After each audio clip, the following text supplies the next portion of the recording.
তৃণমূল কংগ্রেসের পক্ষ থেকে প্রত্যেক বিধানসভা অঞ্চলে গুরুত্বপূর্ণ 6টি দাবি নিয়ে জনবহুল জায়গায় প্রতিজ্ঞা স্তম্ভ উদ্বোধন করার কথা জানানো হয় দলীয় কর্মসূচি হিসেবে। কামারহাটিতে কামারহাটি বিধানসভা কেন্দ্রের তৃণমূল কংগ্রেসের প্রার্থী মদন মিত্রের উদ্যোগে দক্ষিণেশ্বর মন্দিরের মোড়ে এই প্রতিজ্ঞা স্তম্ভের উদ্বোধন হয়। ঠিক এরপরই একই সাথে একই বিষয়ের উপরে পানিহাটি বিধানসভা কেন্দ্রের কাঁচকল মোড়ে তৃণমূল কংগ্রেসের পার্টি অফিসের সামনে আজ দুপুরে প্রতিজ্ঞা স্তম্ভের আনুষ্ঠানিক উদ্বোধন হয়। এই অনুষ্ঠানে আনুষ্ঠানিক উদ্বোধন করেন পানিহাটি বিধানসভা কেন্দ্রের প্রাক্তন বিধায়ক এবং প্রাক্তন পশ্চিমবঙ্গ বিধানসভার মুখ্য সচেতক নির্মল ঘোষ। এছাড়াও উপস্থিত ছিলেন পানিহাটি বিধানসভা কেন্দ্রের তৃণমূল কংগ্রেসের প্রার্থী তীর্থঙ্কর ঘোষ, পানিহাটি পৌরসভার পৌরপ্রধান সোমনাথ দে, সম্রাট চক্রবর্তী সহ তৃণমূল কংগ্রেসের নেতৃত্ব ও কর্মীরা। এর মধ্যে দিয়ে মানুষের মধ্যে, ভোটারদের মধ্যে আগে থেকে জানিয়ে দেওয়া যে বিধানসভা নির্বাচনে জিতে আসার পর কোন কোন কাজ গুরুত্ব দিয়ে প্রথমে করা হবে, মানুষকে ভোটারদেরকে জানানো এই কর্মসূচির মধ্যে দিয়ে এটাই প্রধান লক্ষ্য। বলরাম বসুর রিপোর্ট, চ্যানেল 24/7।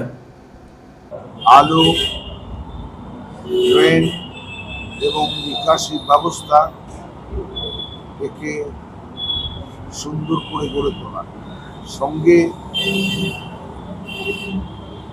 এডুকেশন, শিক্ষাকেও সকলের কাছে পৌঁছে দেওয়া, এখানে কলেজকে, আমাদের পানিহাটি কলেজকে আধুনিকরণ করা, স্বাস্থ্যকে সকলের কাছে পৌঁছে দেওয়ার জন্য হাসপাতালকে আধুনিক করা এবং দুটি বিশ্ববিদ্যালয়, একটি বিশ্ববিদ্যালয় জিএস তারা অনেক আগেই করেছে, ডেন্টাল মেডিকেল কলেজ এবং ইঞ্জিনিয়ারিং কলেজের সম্মিলিত একটি বিশ্ববিদ্যালয় রয়েছে। আরেকটি বিশ্ববিদ্যালয় রামকৃষ্ণ পরমহংসদেবের নামে, রামকৃষ্ণ বিবেকানন্দ মিশনের পক্ষ থেকে সরকার তাকে দিয়েছে, কিন্তু এখনো কেন্দ্রীয় সরকার তাকে সম্মতি দেয়নি, তাই কাজটি আটকে আছে। কিন্তু এরই মধ্যে বিটি কলেজের কাজ সম্পন্ন হয়েছে এবং বিটি কলেজ পড়াশোনা শুরু হয়েছে। এখন আমাদের যে সংকল্প, তার মধ্যে তীর্থঙ্কর ঘোষ বলেছে আমাদের সঙ্গে সংযুক্ত করা, যে একটি শহরকে আধুনিক শহর করতে গেলে সকলের কাছে গ্রহণযোগ্য একটি শহর তৈরি করতে গেলে পানীয় জলের কথা আমরা প্রথম প্রায়োরিটি দিচ্ছি। আমার সরকার একটি জল প্রকল্প প্রায় 450 কোটি টাকা ব্যয় সম্পূর্ণ হয়ে আরেকটি জল প্রকল্প, যৌথ জল প্রকল্প, সেটি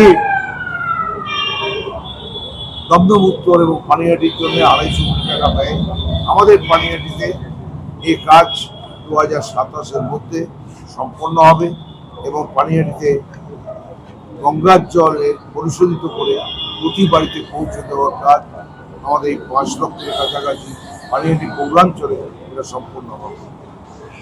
এবং আমাদের যেহেতু মহাপ্রভু চৈতন্যদেব 510 বছর আগে এখানে এসেছিলেন, তাকে স্মরণ করে বরণ করে মৎস্যতলাকে আধুনিক ধাম এবং একটি তীর্থক্ষেত্রের মর্যাদা দিয়ে 15 কোটি টাকার বেশি ব্যয় করে ওখানে কাজ সম্পন্ন হবে।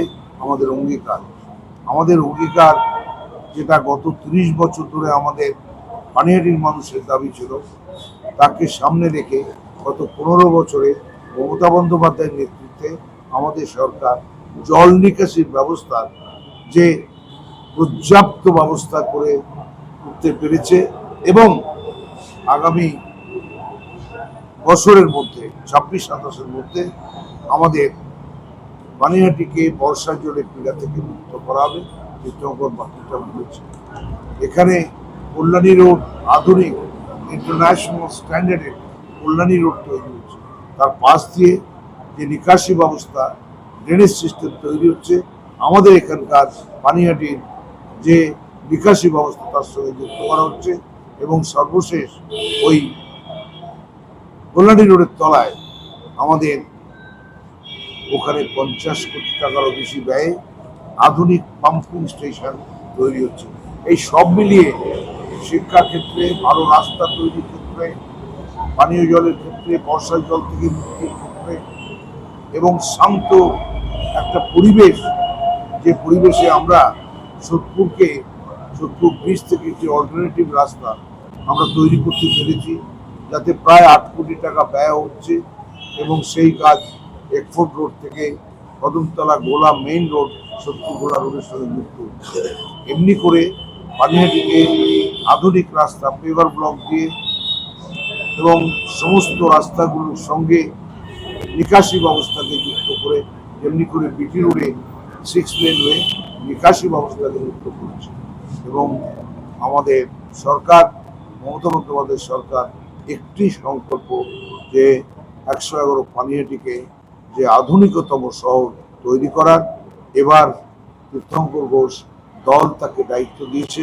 আমার দৃঢ় বিশ্বাস পানিহাটি পৌরসভার চেয়ারম্যান শ্রী সোমনাথ দে, আমাদের দুপারের 2 সভাপতি সম্রাট চক্রবর্তী এবং প্রবীর ভট্টাচার্য, আমাদের কাউন্সিলররা, আমরা সবাই মিলে এই অত্যাধুনিক শহর তৈরি করার কাজে আমরা রাজনীতির উদ্দেশ্যে শুধু মানুষের স্বার্থ, শুধু একটি সামাজিকভাবে পানিহাটিকে, সোদপুরকে, আগরপাড়াকে এবং গোলাকে একটি আধুনিক শহর তৈরি।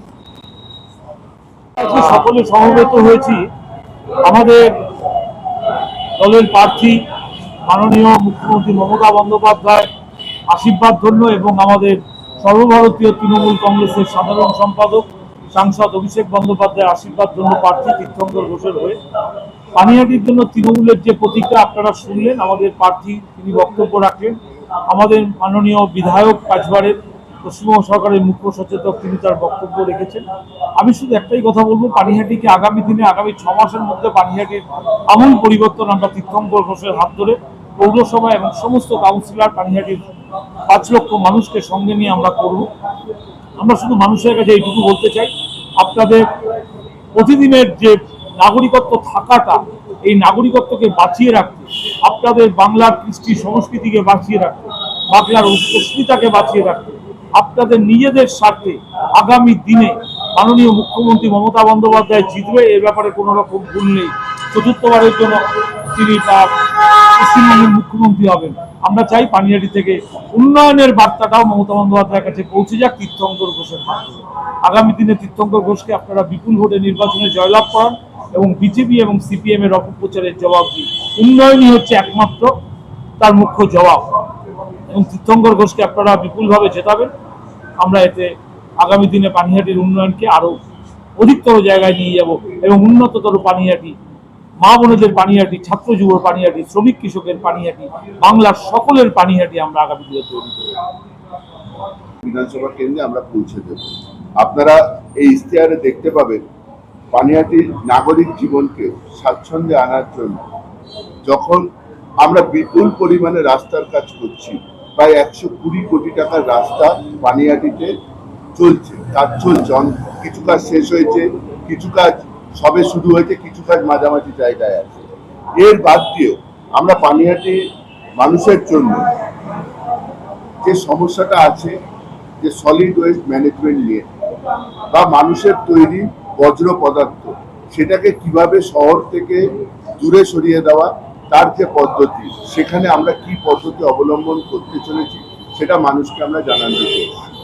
আমরা মুড়াগাছায় নতুন জমি আমাদের যেখানে আছে, সেখানে অলরেডি মহিষপোতায় পাঁচিল দিয়ে ঘেরা শুরু হয়েছে।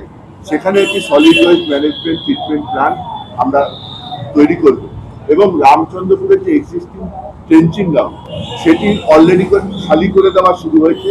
সেখানেও ভবিষ্যতে আরেকটি একদম মডার্নাইজ, যে ফ্যাক্টরির মতো দেখতে হয় সলিড ওয়েস্ট ম্যানেজমেন্টের ট্রিটমেন্ট প্ল্যান, সেটা এখানে আরেকটি তৈরি হবে। শহরের কোনো জঞ্জাল আর খোলা আকাশের নিচে থাকবে না, সরাসরি কালেকশন হবে, সেকেন্ডারি কালেকশনের মাধ্যমে এই সমস্ত ট্রিটমেন্ট প্ল্যান্টে চলে যাবে, যার বাস্তবায়ন আপনারা আগামী 10 মাস থেকে 12 মাসের মধ্যে দেখতে পাবেন। দ্বিতীয়ত, পানিহাটিতে যে সমস্যাটা আছে, যে কিছু ওয়ার্ড এখনো ভারী বর্ষা হলে, যেখানে আগে 6 দিন 7 দিন 8 দিন জল জমে থাকতো, আমরা সময় কমিয়ে আনতে পেরেছি। হয়তো কোথাও 1 দিন, কোথাও 1.5 দিন, কোথাও 2 দিন জল জমে থাকে। সেটার আমরা একটা পার্মানেন্ট সলিউশনের দিকে এগোতে চাই। আমরা অলরেডি উদ্যোগ নিয়ে পানিহাটি পৌরসভা কেএমডিএ পশ্চিমবঙ্গ সরকার আপনারা জানেন মুরাগাছায় 50 কোটি টাকা ব্যয় বুস্টিং পাম্পিং স্টেশন যেটা বলে শহরের জমা যে জলটা থাকে সেটাকে যেটা টেনে নিয়ে খালের অভিমুখে তাদের ডাইরেকশন করে দেয়, তার হয়েছে ব্যবস্থা হয়েছে। 28 এবং 29 নম্বর ওয়ার্ডে দুখানা ড্রেন হচ্ছে, আন্ডারগ্রাউন্ড ড্রেন, কিছুটা জায়গায় খোলা ড্রেন থাকবে, সেখানে প্রায় 7 কোটি টাকা ব্যয় হচ্ছে, যেখান দিয়ে শহরের একদম প্রান্তিক অঞ্চলের জল কল্যাণী হাইওয়ের দিকে চলে যাচ্ছে। তৎসহ আমরা বলছি এরপরেও আমরা শহরের মধ্যে কিছু কিছু পাম্পিং স্টেশন করতে চলেছি, যার মাধ্যমে জমা জলকে ঠেলে ঠেলে শহরের বাইরের দিকে আমরা নিয়ে যাওয়ার চেষ্টা করব। আপনারা ইতিমধ্যে জানেন যে পানিহাটি পৌরসভা এমন একটি পৌরসভা সারা পশ্চিমবঙ্গে এই পৌরসভা ব্যতীত অন্য কোনো জায়গায় সারফেস ওয়াটার ট্রিটমেন্টের